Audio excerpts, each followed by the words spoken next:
दोस्तों, यदि आप एक बिजनेसमैन हैं तो फिर मैं आपसे यही कहूँगा कि आप इस पूरी वीडियो को ज़रूर ध्यान से देखिएगा, क्योंकि आज की इस वीडियो में LIC की एक ऐसी बेहतरीन प्लानिंग मैं आपके लिए प्रस्तुत करने जा रहा हूं, जो कि आपके बिजनेस के लिए, आपके परिवार के लिए और आपके बच्चों के भविष्य के लिए बहुत ज़्यादा फायदेमंद साबित होगी। एक इंसान अपने जीवन में जो भी कार्य करता है वह अपने व्यवसाय से होने वाली आय के आधार पर ही करता है। यदि आप बैंक में सेविंग करना चाहते हैं, यदि आप म्यूचुअल फंड में निवेश करना चाहते हैं, यदि आप कोई प्रॉपर्टी खरीदना चाहते हैं, यदि आप अपने बच्चों को पढ़ाना चाहते हैं, यदि आप अपने बिटिया की शादी के लिए प्रबंध करना चाहते हैं, तो यह सारी चीज़ें आपके व्यवसाय और उस व्यवसाय से होने वाली आय के ऊपर ही निर्भर करता है। और LIC की यह जो बिजनेस प्रोटेक्शन प्लानिंग है, यह आपके बिजनेस की सुरक्षा के लिए बहुत ज़्यादा फायदेमंद साबित होगी। तो आइए अब हम समझते हैं कि LIC की यह जो बिजनेस प्रोटेक्शन प्लानिंग है, इससे क्या लाभ होता है। दोस्तों, LIC की यह जो बिजनेस प्रोटेक्शन प्लानिंग है, दो तरह का लाभ प्रदान करती है। पहला लाभ यह है कि यह आपके जीवन काल में बीमा सुरक्षा देती है, और दूसरा लाभ यह है कि LIC को यह पता है जब एक बिजनेसमैन बुजुर्ग हो जाता है, जब वह अपनी जॉब से रिटायर हो जाता है, तो उसको बुढ़ापे में कोई भी पेंशन का साधन उपलब्ध नहीं होता है। तो LIC की यह जो प्लानिंग है, आपके बुढ़ापे के लिए एक फंड का निर्माण करती है। यह फंड इकट्ठा रूप में आपको वापस कर दिया जाता है। आप इस फंड का उपयोग पेंशन के लिए कर सकते हैं। दोस्तों, LIC के इस प्लानिंग को समझने के लिए सबसे पहले हमें बिजनेस को समझना जरूरी है। हालांकि मैं जानता हूं जब आप बिजनेसमैन हैं तो यकीनन मुझसे कहीं ज़्यादा आपको बिजनेस की जानकारी होगी। मैं आपके बिजनेस के विषय में जानकारी नहीं देने जा रहा हूं। आपके बिजनेस में जो फंड यूज होते हैं, पैसे की जो भूमिका होती है, मैं उस पर जिक्र करने जा रहा हूं। किसी भी बिजनेस को करने के लिए 3 तरह के फंड की आवश्यकता होती है। पहला फंड, यदि आप एक दुकानदार हैं तो यकीनन आप अपने दुकान में कुछ प्रोडक्ट रखते होंगे। जैसे मान लीजिए यदि आपका एक जनरल स्टोर है तो आपकी जनरल स्टोर की दुकान में तमाम तरह के जनरल स्टोर से संबंधित प्रोडक्ट पड़े हुए होते हैं। अब यह जो भी प्रोडक्ट पड़े हुए होते हैं, यह एक फंड के रूप में होता है। जब आप इसको बेचते हैं तब इससे आपको इनकम मिलती है, आपकी कमाई होती है। दूसरा फंड आपके ग्राहकों के बीच में आपके द्वारा दिया गया उधार रुपए के रूप में होता है। मुझे यकीन है कि हर बिजनेस में कुछ न कुछ उधारी का धंधा होता ही होता है।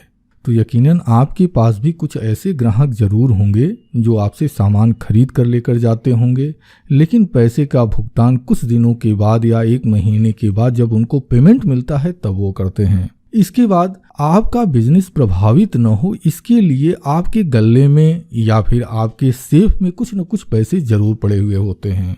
यानी कि किसी भी बिजनेस को सुचारू रूप से चलाने के लिए यह 3 तरह के फंड की आवश्यकता होती है, और आपको इन तीनों ही तरह के फंड को मेंटेन करना बहुत ज़्यादा जरूरी हो जाता है। अब दोस्तों, किसी भी बिजनेस को करते समय यदि बिजनेसमैन के साथ कोई कैजुअलिटी हो जाती है, उदाहरण के तौर पर हम यह मान लेते हैं कि यदि बिजनेसमैन किसी दुर्घटना का शिकार हो जाता है तो इसका बहुत बुरा प्रभाव आपके बिजनेस पर पड़ता है। सबसे पहला जो तात्कालिक प्रभाव कहा जाए वह यह हो सकता है, सपोज दैट मान लीजिए कोई बिजनेसमैन है, उसका एक्सीडेंट हो गया, तो उसके जो परिवार के सदस्य होंगे, उसके हित मित्र होंगे, वह उसको हॉस्पिटल में एडमिट कराते हैं।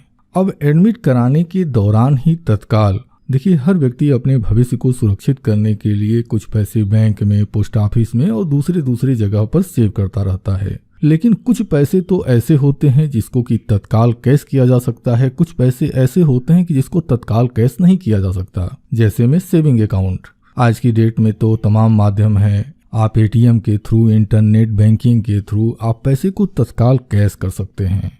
अब जब किसी परिवार का कोई सदस्य एक्सीडेंट हो गया है और उसका इलाज कराना होता है, तो परिवार के सदस्य सबसे पहले ऐसे पैसे को कैश करते हैं, ऐसे पैसे को निकालते हैं जो कि आसानी से उनके हाथ में आ जाता है, और इस पैसे का उपयोग वह जो परिवार के सदस्य हैं उस व्यक्ति के जीवन को बचाने के लिए करते हैं।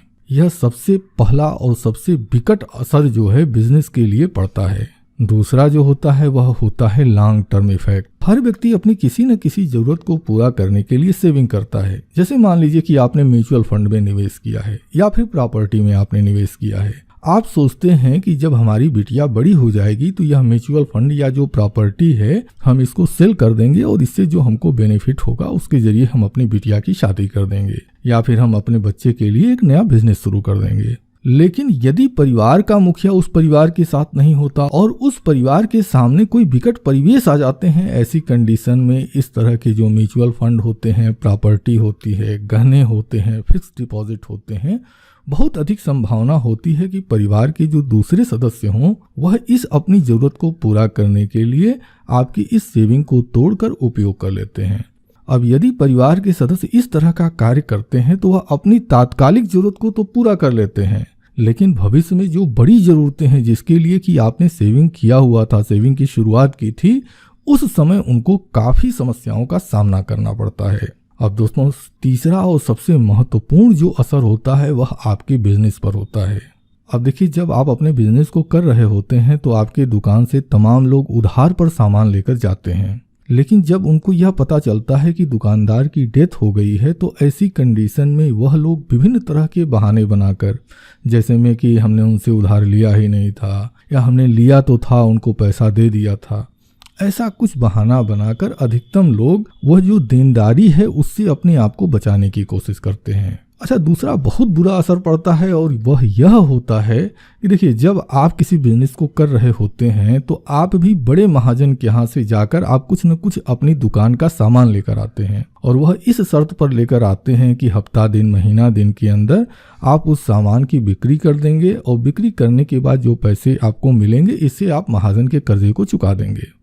अब देखिए, सबसे पहला तो नुकसान यह हुआ कि जो लोग आपको उधार देने वाले थे उन्होंने मना कर दिया या बहाना बना दिया। दूसरा चीज, जो महाजन है वह आपके व्यवसाय का जो भी उत्तराधिकारी होगा उस पर यह दबाव बनाएगा कि उसकी जो उधारी है या तो आपके बिजनेस का जो वारिस है वह उस पैसे को वापस करे या फिर जो सामान आपने महाजन के यहाँ से लेकर आप आए हुए थे उस सामान को वह वापस ले जाने की डिमांड करेगा। तो यह जो कंडीशन होती है किसी भी बिजनेस के लिए बहुत ही बुरी होती है। तो दोस्तों, मेरी LIC को आपकी इस तरह की समस्याओं की पूरी जानकारी थी और इसी जानकारी को ध्यान में रखते हुए LIC ने बिजनेस प्रोटेक्शन प्लान लॉन्च किया। अब यह प्लान क्या कहता है, आइए हम इसको एक एग्जाम्पल से समझते हैं।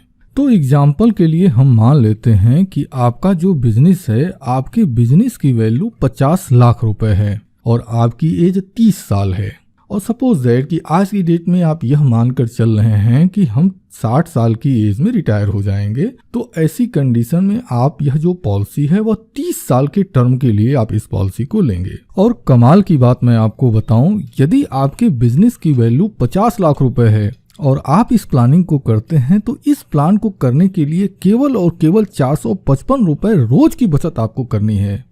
अब यदि आप रोज के 455 रुपए बचत करते हैं तो इससे आपको क्या लाभ होगा, आइए अब इसको देखते हैं। तो दोस्तों, LIC के पॉलिसी का जो सबसे बड़ा लाभ होता है वह होता है जोखिम कवर का, यानी कि रिस्क कवर का। यदि LIC की इस पॉलिसी में पॉलिसी धारक की मृत्यु पहले वर्ष में हो जाती है तो इस पॉलिसी से 77,25,000 रुपए का पेमेंट मेरी LIC तत्काल कर देगी। अब यदि यह पॉलिसी 2 साल चल जाती है, यानी जो ग्राहक है उसकी जो उम्र है वो 32 वर्ष हो जाएगी, तो इसका जो रिस्क अमाउंट है वह बढ़कर 79,50,000 रुपए हो जाता है। ठीक इसी प्रकार से 33 वर्ष की उम्र में 81,75,000 रुपए और जब क्लाइंट की अवस्था 34 वर्ष हो जाती है, यानी पॉलिसी अपने चौथे साल में होती है, तो इस पॉलिसी का जो जोखिम कवर अमाउंट है, यानी कि जो रिस्क कवर अमाउंट है, वो बढ़कर 84 लाख रुपए हो जाता है। यानी जैसे जैसे आपकी उम्र बढ़ती जाएगी, पॉलिसी की अवधि बढ़ती जाएगी, वैसे वैसे यह आपका जो जोखिम कवर है वह भी बढ़ता जाएगा। LIC को यह भी पता है कि हमारे बिजनेसमैन को समय समय पर पैसों की आवश्यकता पड़ती है, तो LIC ने इसमें यह भी व्यवस्था बनाया है कि आप अपनी इस पॉलिसी के ऊपर ही जब भी कभी आपको जरूरत समझ में आती है आप लोन के लिए अप्लाई कर सकते हैं और आप इस पॉलिसी से लोन ले सकते हैं। अब दोस्तों, यह जो जोखिम कवर हो रहा है, यानी कि यह जो रिस्क कवर आपको मिल रहा है, ईश्वर न करे कल की डेट में अगर आपके साथ कोई कैजुअलिटी होती है और सपोज दैट कि आपके जो नॉमिनी है उसको यह पैसे मिल जाते हैं, तो आप खुद सोच कर देखिए, वह बड़ी ही आसानी से, सपोज दैट इलाज के दौरान अगर परिवार के सदस्यों ने किसी से कुछ कर्ज लिया है, उस कर्ज को भी आसानी से वह चुका सकते हैं। इसके बाद महाजन के पैसे को वापस कर सकते हैं और तो और इस पैसे के कुछ हिस्से को आपके बिजनेस में भी इन्वेस्ट करके और मजबूती ढंग से इस बिजनेस को आगे बढ़ा सकते हैं। अब दोस्तों इसी प्रकार से अगर आप ध्यान दिए होंगे तो यह पॉलिसी जैसे जैसे आगे बढ़ते जाती है, इसका जो जोखिम कवर अमाउंट है यानी कि जो रिस्क कवर अमाउंट है वह भी धीरे धीरे बढ़ता जाता है। जब पॉलिसी अपने 28वें वर्ष में होती है, इस पॉलिसी का जो रिस्क कवर अमाउंट है वो 1,77,50,000 रुपए। पॉलिसी के 29वें वर्ष में यानी जो क्लाइंट है उसकी उम्र उस समय 59 साल होगी, तो उस समय जो रिस्क अमाउंट है वो बढ़कर 1,85,75,000 रुपए हो जाता है। जब पॉलिसी अपने बिल्कुल आखिरी वर्ष में होती है तो यह जो रिस्क अमाउंट है यह 1,97,50,000 रुपए तक हो जाता है। अब जैसे ही यह पॉलिसी 30 साल कंप्लीट करती है, यह पॉलिसी मैच्योर हो जाती है और पॉलिसी की मैच्योरिटी पर लगभग 1,72,50,000 रुपए का पेमेंट LIC से मिल जाता है। आप इस पैसे का उपयोग अगर आपको जरूरत समझ में आती है आप इस पूरे पैसे को ले लीजिए, और अगर जरूरत समझ में नहीं आती है तो इस पैसे को आप अपने रिटायरमेंट फंड के रूप में उपयोग कर सकते हैं। यदि आप चाहें तो आप LIC के ही पेंशन प्लान में इसको कन्वर्ट कर सकते हैं। हाँ, यह अलग बात है कि यह जो पैसे हैं जब आप इसको कन्वर्ट करेंगे उसी समय यह निर्धारित होगा कि यह जो पैसे आप कन्वर्ट कर रहे हैं इससे आपको कितना पेंशन मिलेगा, यह उसी समय डिसाइड होगा। तो दोस्तों मुझे पूरा भरोसा है कि यह जो प्लानिंग है आपको पसंद आ रही होगी, तो फिर देरी किस बात की है। देखिए LIC के पॉलिसी की जो प्रीमियम होती है वह अलग अलग उम्र में अलग अलग होती है। ठीक इसी तरह से अलग अलग लोगों के जो बिजनेस हैं वह बिजनेस अलग अलग अमाउंट के हो सकते हैं। उदाहरण के लिए कोई बिजनेस 5 लाख रुपए का हो सकता है तो कोई 25 लाख का हो सकता है, कोई 50 लाख का हो सकता है तो कोई 2 से 5 करोड़ का भी हो सकता है। तो आप अपने लिए अगर इस प्लानिंग को समझना चाहते हैं तो देखिए स्क्रीन पर LIC एजेंट की पूरी जानकारी दी गई है। आप इनके मोबाइल नंबर पर कॉल करके या फिर ईमेल ID पर मेल के जरिए आप इनसे संपर्क कर सकते हैं और आप इस प्लानिंग को समझने के लिए आप इन्हें बुला सकते हैं। दोस्तों मैं उम्मीद करता हूं कि इस वीडियो में जो जानकारी मैंने आपको दी है यह जानकारी आपके लिए उपयोगी रही होगी। तो दोस्तों इसी शुभकामना के साथ कि आप और आपका पूरा परिवार खुशहाल हो, स्वस्थ हो और आपका आर्थिक भविष्य समृद्ध होता रहे, इसी शुभकामना के साथ मैं अपनी इस वीडियो को समाप्त करता हूं। आपने अपना कीमती समय हमें दिया है, इसके लिए मैं आपका दिल से आभारी हूं। धन्यवाद। Thank you very much.